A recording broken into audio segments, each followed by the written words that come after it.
Shamil bro ఈ రోజు Daaku theatre కొట్టేసాడు Maulik కాదు తమన్ గారు. నీకు ఎలా అనిపించింది? అసలు తమన్న మ్యూజిక్ నిజంగా వండర్ఫుల్ అని చెప్పాలి. ఒక మాటలో చెప్పాలంటే అసలు బాలయ్య గారు అసలు ఎరగదీసేసాడు భయ్య.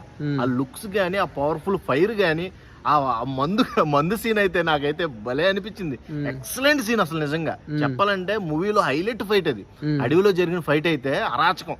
నిజంగా ఇలాంటి ఫైట్ సీన్స్ బాలయ్య గారికి పడడం మన అదృష్టం. చేయలేడు కూడా, ఆ సినారియో రాదు, ఏ హీరో కూడా రాదు. నిజంగా చెప్తున్నా, ఆయనకి ఆయనే పోటీ, ఆయనకి ఆయనే సాటి. నిజంగా మళ్ళీ ప్రూవ్ అయింది. అంత అద్భుతంగా సినిమా అయితే బాగుంది భయ్య, చాలా అంటే చాలా బాగుంది. ఫస్ట్ హాఫ్ లో ఇంటర్వెల్ సీన్ అయితే మత్తిపోద్దన్నమాట, అంత అద్భుతమైన సీన్ పడింది అక్కడ.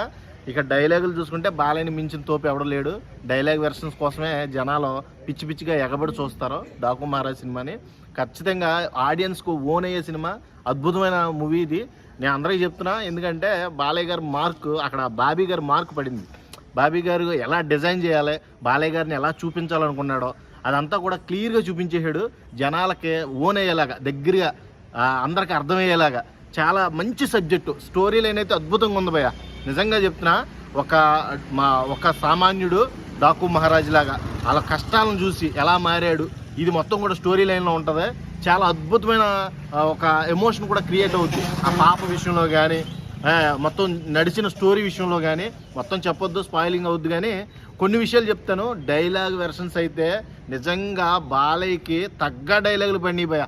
ఎంత మంచి డైలాగులు పడినాయి అంటే, ఒక్క ముక్కలో చెప్పాలంటే గోల్డ్ కట్ చేసినంత ఈజీగా మీ పీకలు కట్ చేస్తారా అంటాడు చూడు. ఆ డైలాగ్ అయితే గూస్ బంప్స్ అసలు. నిజంగా థియేటర్ మొత్తం కూడా విజుల్తో మొత్తం దద్దరిల్లింది.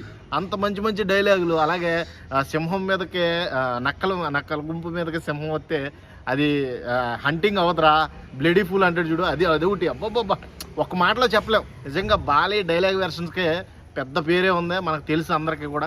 ఆయన డైలాగులకి హైదరాబాద్ లో సౌండ్ బాక్సులు కూడా పగిలిపోయినాయి అంటే.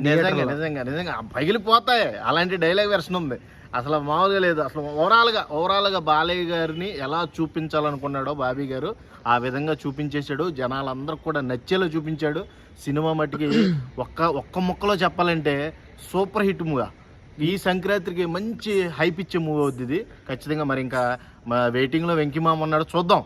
నాకైతే ఇప్పుడు దాకా వచ్చిన సినిమాల్లో one of the best movie లాగా అనిపించింది నాకైతే. ఇంకొకటి, సాంగ్స్ చాలా మంది ట్రోల్ చేశారు బయట బాలయ్య బాబుది, కానీ ఆ సాంగ్ కోసం వెయిటింగ్ చేశారు. అదే సినిమాకి అదే సాంగ్ హైలైట్ అయ్యింది. అసలు మామూలు హైలైట్ కాదు. అందరిని శేఖర్ మాస్ని ట్రోల్ చేయ, బాలయ్యని ట్రోల్ చేయ, ఆ సాంగ్ పాడినోళ్ళని ట్రోల్ చేయ. ఇలాంటి సాంగ్ తీసుకొచ్చి సమాజానికి ఏం మెసేజ్ ఇస్తావు నువ్వు అని అందరూ కూడా ఆడిపోసుకున్నారు. వాళ్ళందరికీ అసలు అదే హైలైట్ సాంగ్ అవటం, ఇంకా అసలు వాళ్ళకి పిచ్చెక్కిపోయి ఉండాలి నాకు తెలిసి. ఒకడు కూడా ఇచ్చి పడేసాడు నిజంగా ట్రోల్ చేసిన వాళ్ళకి అందరికి కూడా. సాంగ్ ఏం తప్పు ఉంది దాంట్లో? మీరు తప్పుల్ని ఎతకడం కాదు, తీసి చూపించాలి, అర్థమైందా? అంత అద్భుతమైన సాంగ్ లేకపోతే కుర్రోళ్ళకి ఊపి ఎలా వస్తుంది? ఇప్పుడు అలాంటి వాళ్ళు ఉన్నారు, ఏం ఎక్స్పెక్ట్ చేస్తారు చెప్పు? అమ్మాయిలు కూడా డాన్స్ చేశారు కదా. అవును, అందరూ ఓవరాల్ గా థియేటర్ లో ఎవడో కూర్చోలేదు భయ్య.